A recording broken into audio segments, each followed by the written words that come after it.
And welcome to the United Stand. This is your latest Manchester United news and transfer news. And Manchester United may be about to snub a wide open deal for Sergio Reguilon. Also, lots of other things to talk about. Badashiel, Thiago, what's going on with Sancho. The result today against Aston Villa, which seems to be causing a lot of controversy amongst people. We're talking about the starting lineup, the result, what it actually means, and all that jazz. But let's start off with Sergio Reguilon. This has come out from Fabrizio Romano this afternoon. He said Sevilla are in advanced talks to sign Marcus Acuna from Sporting as per the left-back position. The deal should be done soon. No more chances to come back for Sergio Reguilon for Sevilla. He'd love to join Manchester United this summer, but Manchester United consider him as an option, but won't pay 30 million euros. And this has upset a lot of United fans this afternoon because this is Romano hasn't really said a lot about United in the context of probably about 24 hours. So it's been quite quiet, and I think many of us hoped that, as I was told on Thursday night, that United would escalate the Sancho deal this weekend. And look, there is still tomorrow.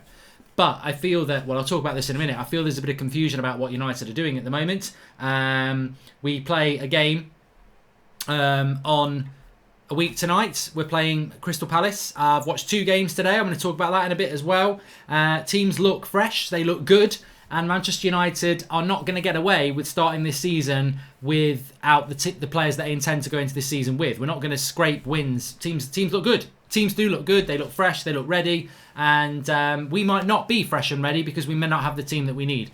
Now, if Sergio Reguilon is a player that Manchester United are looking at, I understand the disappointment because I think that if we're not willing to pay 30 million euros for him, he's definitely worth it. You know, Chelsea paid £50 million for Ben Chilwell. He's not better than Sergio Reguilon. So you're getting a player who's better than Ben Chilwell for half the price because he's Spanish. And that's the bottom line. So if Manchester United are not willing to buy Sergio Reguilon for 23 million, and if what Fabrizio Romano is saying is true, that he would love to come to Manchester United, it is somewhat odd why Manchester United would refuse to do that and try and barter down, because the reality is, yet again, we're talking about transfers as fans and followers of football, and I know, and you know, that Sergio Reguilon for £30 million is well worth it. He's well worth it. He's easily worth it in today's market, whether it's COVID or not. So why United aren't going to do that deal, I don't know. So we'll have to see, because we are monitoring the situation. But there are 2 factors I would bring in. Lewis Noakes says, I've honestly had enough of United transfers, and this club is kind of depressing. Here we go again, another roller coaster season. I just hope for change. Well, I'm sort of going to defend the club here and say this. Do we know Manchester United want Sergio Reguilon? Do we know that Manchester United want to sign a left-back? Categorically. No, not really. I think we'd like one, but it wasn't the priority. I think the priority was a centre-back, a midfielder, and a right-winger. I think they were the priorities. And maybe the Sergio Reguilon has pricked up the ears of Manchester United. But, and Neville James is right, let's not forget here, in our need to get transfers, you can't always go in on the club and get angry when you're not in evidence of all the in possession of all the facts. It is well sourced and well known that Real Madrid want a buyback clause on Sergio Reguilon. And I'm sorry, if I'm Manchester United, I agree. I don't want to put a buyback clause in this. I don't want a buyback clause. And I don't care whether 30 million euros a fair deal. It's just an expensive loan. And people are like, well, you always get more back. I don't give a shit about whether in 2 years Real Madrid want to activate their buyback clause and pay 40 or 50 million and we make a bit of profit. That's not building a club. I want to buy a player that's potentially, and I'm real, I know this doesn't always happen, but it's potentially going to be at the club for the next 5 years. So it's all right. And you know what? I just want to throw a curveball here and say, why are Manchester United necessarily in the wrong here with Sergio Reguilon? Have you ever stopped to think that United are monitoring the situation, wouldn't mind buying him if there's no buyback clause, but also wary of being pulled into a bidding war? Now, we know that Real Madrid are putting him out there to a lot of clubs, and we know that, in fact, there is a list. In fact, let me just read this. There was a list of clubs mentioned: Inter Milan, Spurs. You know, there's 4 or 5 clubs I saw listed today. And my ears just pricked up. I was like, hold on a minute. This is just, we're just being manipulated here. You know, Fabrizio puts out that the player would love to come to Manchester United. I bet he'd bloody love to go to Inter Milan as well. I tell you what, I bet he wouldn't mind playing for Spurs either. So we've got to be a little bit careful here. I think there's a bigger point where everybody's right about transfers and time is running out. But Sergio Reguilon isn't this player. Please, can I come to Manchester United? Can I please come to Manchester United? And Real Madrid are going, we'll give you your dream, boy. We'll let you go to Manchester United for £25 million. You can, don't forget Inter Milan, forget Spurs.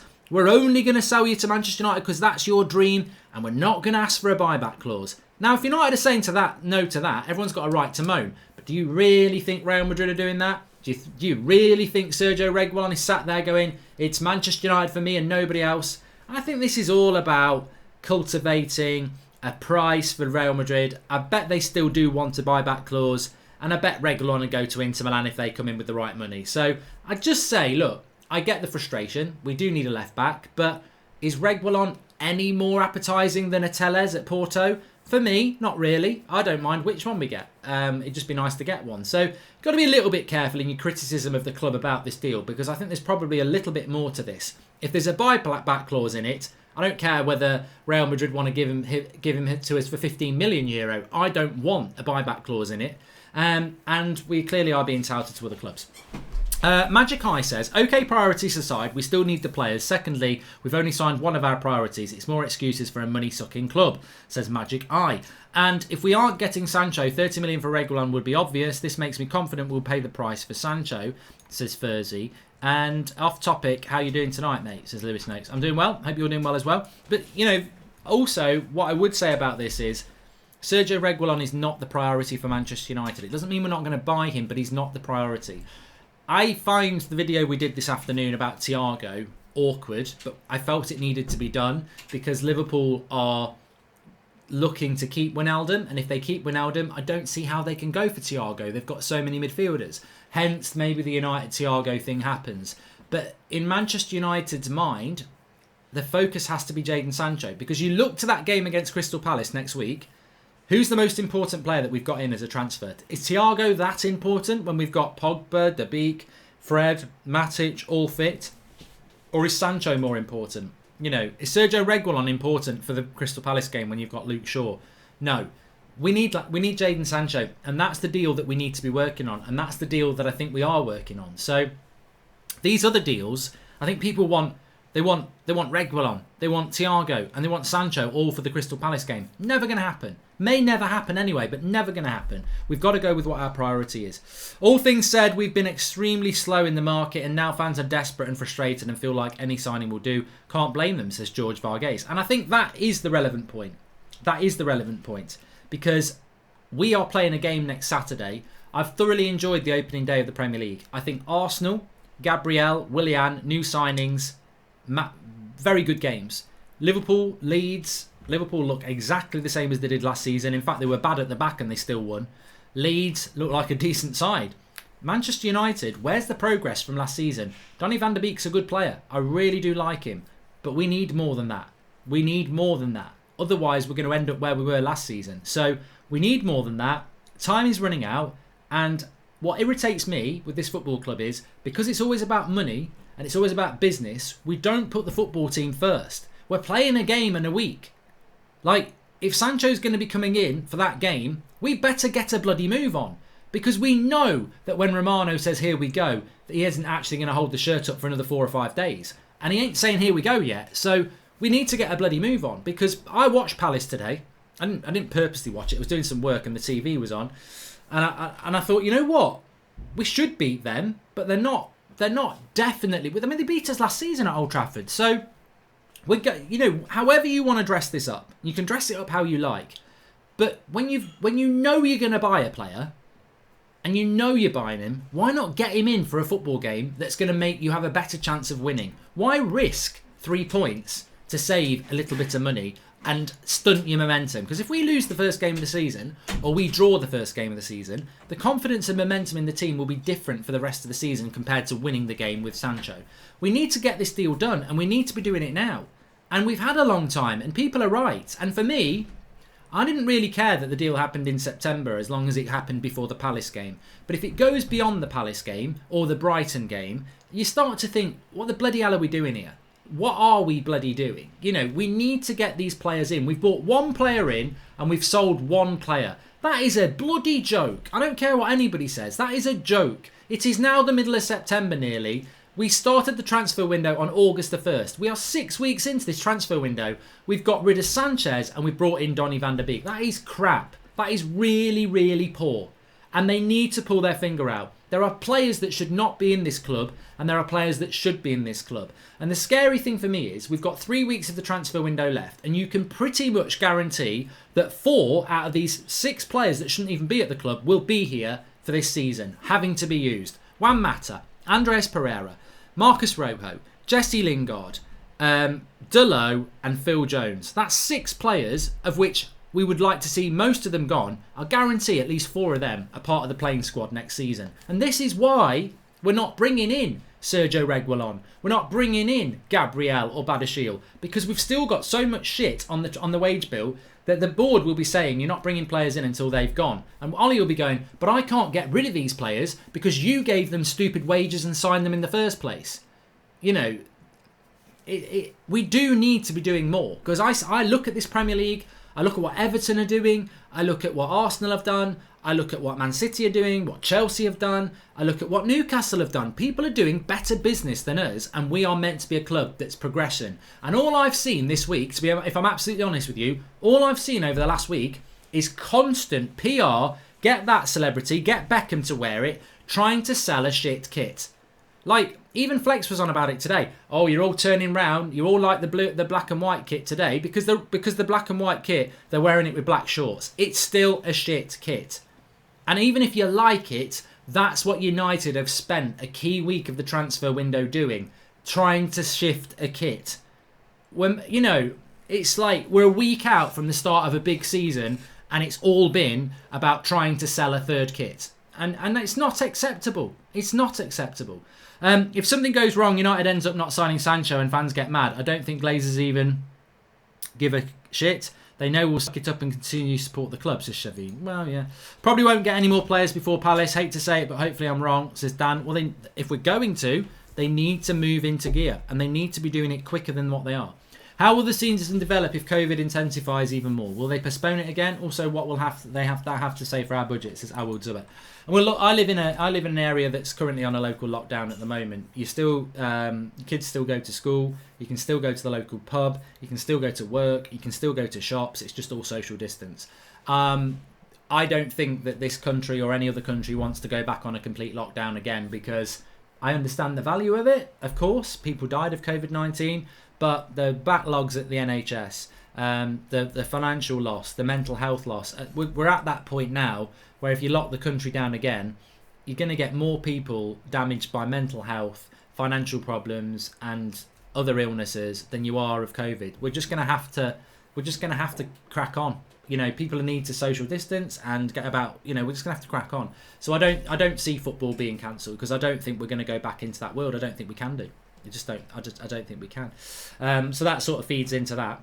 If United are thinking about not buying players for that, get on with it. Mark, we need all the goals we can get going by the games today, especially Leeds v Liverpool. It'll be a tough season. Get Sancho in now, says Martial FC. Look, there is time. There is time. There is Sunday and Monday and Tuesday. There is time for United to get players in for that Palace game. But I don't want to... I mean, there's so many reasons I don't want to go into that Palace game without Sancho. Because if you start Greenwood, Rashford and Martial and they play well, we'll have this stupid flip-flop nature where people will go, we don't need Sancho. We've just smashed Palace for 4. We do need Sancho. We do need Sancho. And we do need more players. Because, you know, Fulham lost 3-0 to Arsenal. Do you think Arsenal are going to go and beat Liverpool in a couple of weeks? I don't. So, you know, they're not the complete article yet, despite winning today. We're not the complete article. We need to get these players in, and we need to get them in very, very quickly. Is it right for people affiliated with the channel to make unsupported claims, retransfers that don't happen? As a community member, I think it's wrong, says Oldwood Walters. If you're talking about Saeed, I've already had a word with him about it. I said, you know, you've got United stand in your bio. You haven't told me where you've got all this information from, and you're telling people that we're going to buy Reguilon by yesterday. I said, mate, you need to learn the ways of the Force. You know, if you're going to put your reputation on the line, you're going to get comebacks. And I said, it's all nice and well thinking you're getting this information and you're going to look really good. But what about when it goes wrong? I think he said on the 3rd of September, we'll make 2 signings in the next 10 days. Well, we better be signing 2 players tomorrow. But look, I like Saeed. We all like Saeed, but it's just a little bit naive. It is a bit naive. But, people make mistakes. People, especially around transfers, people get excited. But, Reguilon may well happen. I'm sure Sancho will happen. But with this club, you just never know when. You just don't know when. But talking about the Premier League games from today and talking about Saeed, obviously he loves Harry Beckenbauer. I said this at the end of last season. We spent £80 million on Harry Maguire. And if you listen to my videos from last summer, I was like, he's going to get us a few goals from corners. That's what we're buying. How many goals did he get from corners last year? I know how many he missed. Bloody loads. So today, I seen Van Dijk a threat from corners every cross they put in. Gabriel scored from a corner on his bloody debut. Harry Maguire needs to get his head on some bloody crosses and put him in the back of the net. He gets his head on the crosses and they bounce over the bar like a balloon. He has got to start scoring bloody corners this year.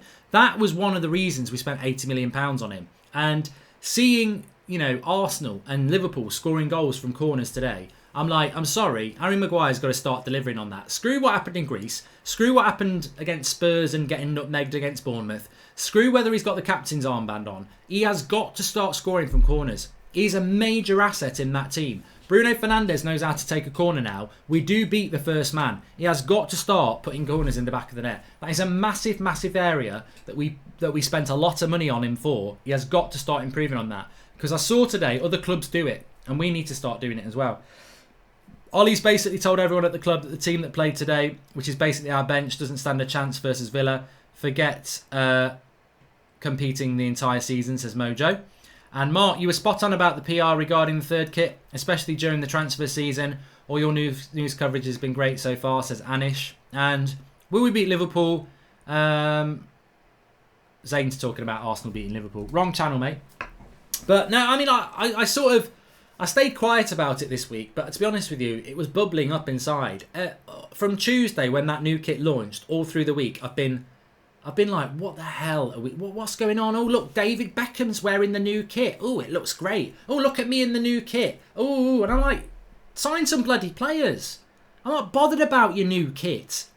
Like, who gives a toss about a third kit that makes you look like a zebra? Like, I don't care. That kit, I've said it before, that kit's a bloody nightmare.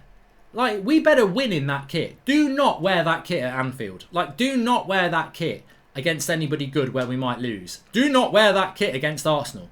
Because if we wear that kit and lose, it's just going to be Banterville. Like, zebra crossing for 3 points. There's loads of stuff.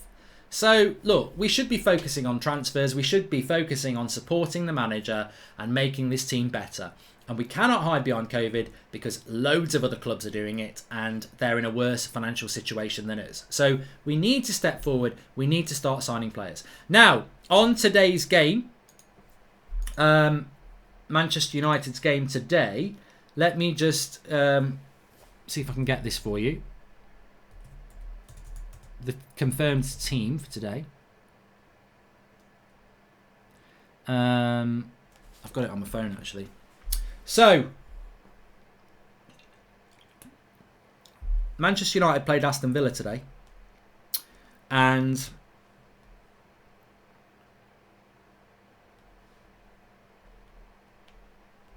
at Man United Zone has put a few tweets out about this game. Now, you can watch it on MUTV if you want to at 10 o'clock. I don't know how depressing your life needs to be to want to do this because it's Saturday night. I'll personally be watching the second film in the Batman trilogy. But I would have watched it if it had been a good game. But United, as reported in the Birmingham Mail and SofaScore, lost the game 1-0. Ollie Watkins scored just before half-time. The starting 11 for Manchester United, as reported by Telegraph Football, is Henderson, Dalot, Maguire, Fosu Mensah, Shaw, Van der Beek, McTominay, Lingard, Rashford, Dan James and Ighalo. Now, there's better things I'd like to do with my Saturday night than watch people like Dalot, McTominay, Lingard, James and Ighalo play in a team and lose to Aston Villa. you don't learn anything from that. You don't learn anything from that. I put a tweet out today and I said, when you look at that team, that's basically bench players. Apart from Van der Beek, Harry Maguire and Luke Shaw and Rashford, they're bench players. So what have we learned from that game? You get people going, you lost 1-0 to Aston Villa. There's no Wan-Bissaka, there's no Lindelof, there's no Matic, there's no Bruno, there's no Pogba, there's no Martial and there's no Greenwood. That's seven first team players who didn't play today. So you learn nothing from losing to Villa today. You get a bit of fitness into the legs of the squad. And yet again, we learn that those players who are bench players are not good enough. They're not good enough. They played 90 minutes against Aston Villa and they lost. They're not good enough. They weren't good enough at the end of last season. And they're not going to be good enough this season. Those players ain't good enough for Manchester United. And that's what we know. We already know that. So, I don't need to watch it. I don't need to waste 2 hours of my life watching bench players lose to Aston Villa. And, this is really harsh, but this is why it goes back to transfers. We have got to be aggressive and we have got to be ruthless. And yet again, we're not being aggressive enough and we're not being ruthless enough. We're not getting rid of the players that we need to get rid of and we're not acquiring the players that we need to get in. We will do it. We will bring players in. I don't think we'll bring enough in, but we will bring players in and we will get rid of players, but we won't get rid of enough either. But we've left it late. Again, we've left it very late. Worst case, we don't sign anyone. Where do you see us finishing? I'm going mad just thinking about that scenario. Could see our worst finish in a long time, says George Varghese. And Mark, on the new kit, I totally agree with what you said. It looks awful. I'm sick and tired of United not signing any players. United, get your finger out. If United go into the season with the squad that they've got, with only Van der Beek added to it, we will finish 4th at best. And I'd be very worried about teams like Spurs, Arsenal, Everton getting near us. But I would say we should be finishing 4th. But nothing better than that. It won't be progress. I've just read the lineup out, Pete Squire. So Henderson, Delot, Fosu Mensah, Maguire, Luke Shaw as a back 3. McTominay, Van der Beek, and I think Lingard as a midfield 3. And then Dan James, Agallo and Rashford. Thanks for the super chat, PMV Patrick. Please smash a like on the video if you're watching and subscribe if you're new. Josh King will be coming in. There was some weird rumour going around. I even tweeted about it that Ole Gunnar Solskjaer left the game at half time to go and do transfers. And the more you say that sentence, the more ridiculous it sounds. And nobody of any credibility has confirmed it. Look, maybe I don't know whether he went to do transfers. Maybe we watched that game. We're losing 1-0 at half time and he went, oh my God, I've got to get away. But look, I don't think Ole Gunnar Solskjaer walked out at half time, to be honest with you. Do you think we're still getting Sancho? Yes, I do. But what I would say is, even if we get Sancho, he's one player. And I don't think one player, when you've still got Pereira, Mata, Jones, Dalot, Rojo, I don't think one player is going to make a massive amount of difference. On top of, obviously, Van der Beek.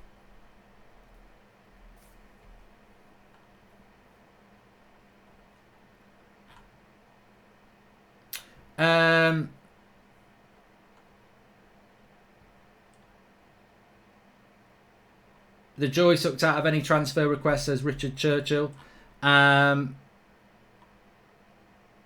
lot of people are saying that we won 3-1 now or we lost 3-1. I mean, to be honest with you, I don't really give a shit. It's a pre-season game. And what I really do care about is Crystal Palace next week. You know, I can't sit here and say we lost 1-0 and say I don't really care. And then we won 3-1 and go, yes, we're going to win the league. It's a pre-season game at the end of the day. And it still counts that 7 first-team players weren't involved today. And Jadon Sancho wasn't involved yet. And what other business are we going to do? And why are players playing games who shouldn't even be at the club? I think the preparation for this season is yet again subpar. It's subpar. And, you know, you can be hardcore or real or whatever, but the preparation for this season is not good enough. And what I have seen today, a lot of clubs seem to have really prepared for this season. I mean, I watched Liverpool Leeds today. The energy from both teams for 90 minutes to play a game of that quality, at that intensity for 90 minutes. And don't forget, no fans in the ground. Like, fans would have got them players even up to a high level from pure emotion and adrenaline. And they played a game like that. Do you think United are prepared next Saturday to go and play at that intensity against Crystal Palace? I don't think we're prepped. I don't think we're prepped well at all. And we still don't even know what players we're bringing in. So you've got uncertainty in the minds of people. You've got Greenwood coming back from a personal trauma. You've got Maguire coming back from a personal trauma. You know, I just don't think we're prepped. I do not think we're prepped. And I think, again, another manager has not been given the best surroundings to go into this new season. We can still turn it around. Of course we can. But I think the way you turn it around is by going into the season with Harry Maguire, not Harry Maguire, with Jadon Sancho in the team. I think that's what we do. I think that's what we need to do. So,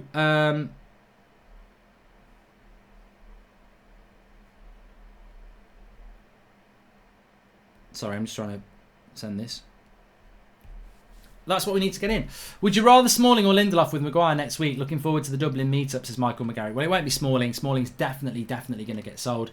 Should I wait for Sancho on Fantasy Premier League? I got Aubameyang to swap out, says Adrian Wong. I wouldn't swap out Aubameyang on Fantasy Premier League. Leeds for a top half finish, says Amado. And bit dramatic. Greenwood was not a personal trauma, says Weiswell. Do you know what personal trauma means? Personal trauma can mean anything. Personal trauma could mean, you know, a family member's died, or personal trauma could mean, you know, you've had a bit of a bad time. Like, what I'm saying is, it's a personal trauma because he's been kicked out of the England squad. He's been embarrassed. He's an 18-year-old. He's going to get, you know, a lot of focus on him. He's had to come off social media. That's a personal trauma. It's not a bit dramatic, mate. You try being an 18-year-old lad, right? You're on England duty. You make a big mistake. The whole world knows about it. You get kicked out of the England squad. You're worried about your Manchester United future. You know, it's a personal trauma. It's a big thing to deal with. Yes, brought on by his own stupidity, but he's a young lad. He's had a big thing to deal with. It can affect people. It can affect the way you work. It can affect the way you train. It can affect the way you perform. Same with Harry Maguire. Sorry, but when is the friendly game versus Aston Villa, says Henry Tomlinson? It's happened. It's already happened. It happened at 2 o'clock this afternoon.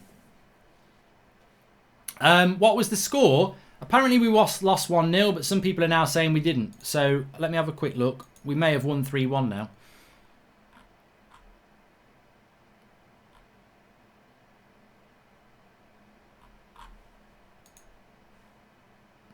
A lot of people are saying we didn't. We lost 1-0.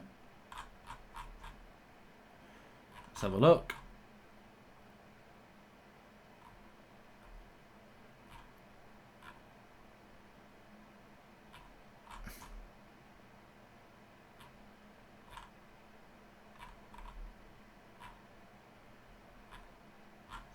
Let's have a look.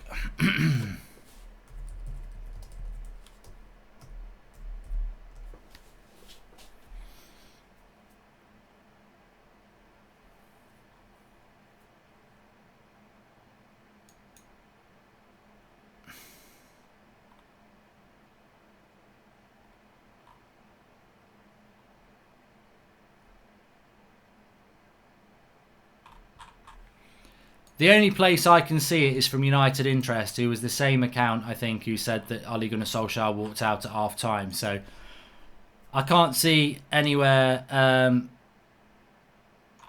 that's got any credibility to it. But look, it's probably to get you all to watch MUTV and subscribe to MUTV at 10 o'clock. So it's clever. It's very clever. I've seen a lot of people talking about it and promoting this game at 10 o'clock on MUTV, but you know, it's worked. It's a clever bit of marketing, isn't it? So I'm saying we lost 1-0. Yeah, I'm saying that we lost 1-0. So SofaScore said 1-0. Birmingham Mail said 1-0. And some Twitter account says we won 3-1. It's, you know what it is to do? It's very clever. It's to make you watch the second half and think we're going to win. So there you go. You've all been duped if you do. But, you know, United need people to subscribe to MUTV, don't they? So that's a personal choice. If you want to put money into the Glazers and you trust that they're going to buy Jadon Sancho, you go and do it. There's no concrete news about us moving for any signings, which is worrying. It's all about us monitoring players or personal terms. What's more worrying is not being able to move the deadwood. Van der Beek did start the game. I think that I think United are working on the Sancho deal. That's what I think is happening, and I think that is the focus. I'd be very surprised if we announce Thiago or Reguilon before we announce Sancho. So because that's the deal that we should, and I think are working on to try and get done. The interesting thing is I don't know what Sancho's doing. I don't know whether Sancho's training. I don't know whether Sancho is going to be playing in this cup game for Dortmund. I think they're playing on Monday night. So I don't know. I don't know what's happening with that. Do you think that maybe we aren't signing the likes of Reguilon because they know they're going to spend 108 million on Sancho? This is Alex Stevens. And I feel the club are delaying the Sancho deal so they don't have to spend any more on transfers this window, says Ewan Rowland. If they spend the money they're going to spend on Jadon Sancho, they won't want to spend any more anyway. It doesn't matter whether they spend it today or in 3 weeks' time. After getting a CDM, a centre-back and a left-back, United should also start thinking about Rashford back up and let grow Greenwood as a striker rather than a winger and loan James, says Mohit.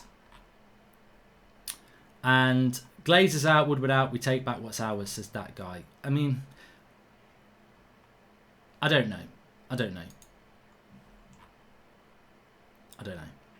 Anyway, look, I've got to be honest. I'm starting to get a bit. I think I've really enjoyed today. I did a couple of watch-alongs on That's Football. I really enjoyed them, but they almost sharpened my frustration with Manchester United that teams are playing Premier League games and looking good, and we still don't know what we're going to look like next week. And I'm just reticent to. We're just going to stumble into this season with the same 11 as last year, and that same 11 blew it. They blew it against Sevilla. They were shit. And that's not going to be good enough. That's not progress. Donny van der Beek doesn't actually start for United if Pogba and Bruno play in the system that we play with. So he's not going to make us any better. He makes the squad better, but he's not going to solve the defensive problems and he's not going to solve the right wing issue, which has been an issue, probably our two biggest issues. So I am getting a bit frustrated. I know we're going to do the business, but it's the frustration of not knowing why we haven't done it yet. Do you think Dalot still has a spot in this team? I think he still has a spot in many United fans' heart after causing the penalty against PSG. No, I'd sell him. I don't see where Dalot fits into Manchester United's plans, to be honest. That's my personal opinion. I saw Leeds today. Bielsa can really embarrass us if we don't learn quickly, but I feel if we get our lockdown form quickly, things can happen. You know, Bielsa's a proper coach.